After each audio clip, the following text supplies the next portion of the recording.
Bonjour à tous, je m'appelle Yun Han. En 2019, j'ai réalisé mon stage TN9 de 6 mois à l'Université de Waterloo au Canada.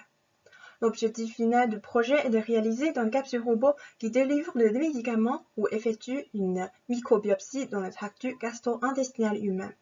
Et le module d'endoscope permet d'un traitement précis et le pilotage électromagnétique sans fil lui permet de déplacer plus efficacement.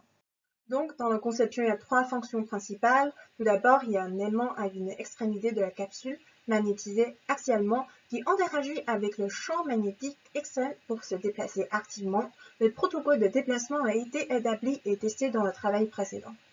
Sur le corps principal, une grande partie est pour le module endoscope et moi je me concentre sur le module biomédical. Le module biomédical, il comprend une chambre pour stocker le médicament et une lame hémisphérique.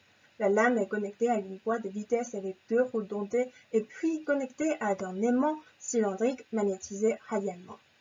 Sous le champ magnétique externe, elle peut tourner pour ouvrir la chambre pour délivrer le médicament ou couper le tissu dans le cas de microbiopsie.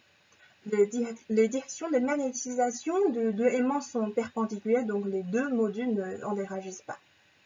Afin de garantir que la lame puisse s'ouvrir la chambre sous le frottement du tract gastro-intestinal et de garantir qu'elle puisse faire une biopsie sous la pression des tissus, le calcul du couple cible de la lame est nécessaire. Après cela, pour la conception d'un aimant externe du module biomédical, j'ai fait une simulation numérique. Après la définition de la forme et la propriété du matériau dans le modèle, les forces et le couple magnétique sont calculés. Toutes les propriétés de l'aimant antérieur ont été déterminées dans la première partie du travail. Et dans la simulation, j'ai étudié la distance en direction entre l'aimant antérieur et l'aimant extérieur, l'angle de la direction de magnétisation entre les deux, et l'influence de la forme et la taille de l'aimant extérieur sur le couple magnétique pour confirmer l'unité de pilotage pour le module biomédical. Donc, dans la simulation, je change la taille et la forme du maillage. J'ajoute des lissages sur les bords de l'objet appelé filet en anglais et j'augmente la complexité de calcul afin d'atteindre la convergence de la solution. Et les deux images suivantes montrent l'intensité et la direction du champ magnétique dans la simulation numérique, ce qui est difficile à calculer par la méthode analytique.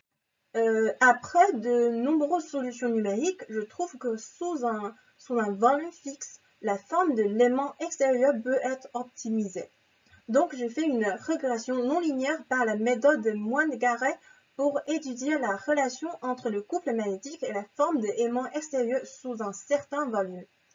Comme le montre la figure sous un volume de 1100 mm3, lorsque la hauteur de l'aimant cylindrique est de 21 mm et le rayon vers de 70 mm, le couple appliqué est maximal. C'est tout mon travail de stage TN9. Merci pour votre attention.